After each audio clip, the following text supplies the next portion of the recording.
রুটি গোল করে বেলতে পারলেও লুচিটা কখনোই আমি গোল করে বেলতে পারি না। একটা অস্ট্রেলিয়া একটা আমেরিকা যাবেই যাবে। আসসালামু আলাইকুম, কেমন আছেন আপনারা সবাই? আশা করি ভালো আছেন, আমিও ভালো আছি। Welcome to my page HB Sathi blog. আজকের বিকালের ওয়েদারটা সত্যি মানে অনেক সুন্দর, যে একটা মেঘলা মেঘলা ভাব আছে, যেমন ঠান্ডা আবহাওয়া। মানে খুব মন চাচ্ছিল যে বেলকনি থেকে যেন ঘরে না যেতে হয়, মানে বেলকনিতেই দাঁড়ায় থাকতে মন চাচ্ছিল। তো এর ভিতর বরের বায়না চলে আসছে লুচি আর সেমাই খাবে।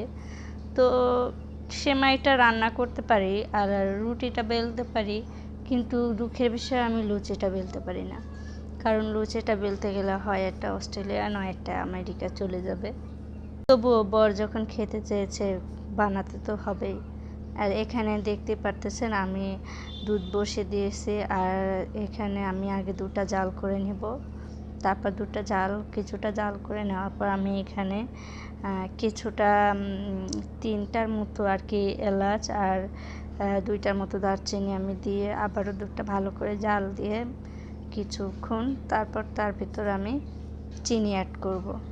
তো এইখানে চিনি আমি আমার পরিমাণ মতো দিয়ে নিয়েছি, কারণ আমি একটু মিষ্টিটা বেশি পছন্দ করি।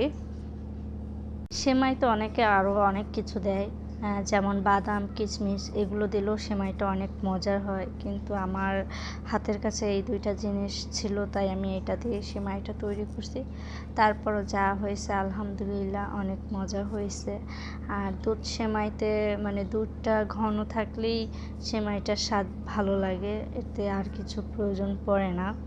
তাই এখানে আমি সেমাইটা রান্নার শেষে চলে আসলাম লুচি বেলার জন্য। তো লুচিতে আমি এখানে দিয়েছি হচ্ছে আপনার কালো জিরা, তেল আর হচ্ছে লবণ দিয়ে আমি আটাটা ভালো করে মেখে তারপর এখানে আমি তেল দিয়ে আর কি লুচিটা বেলেছি।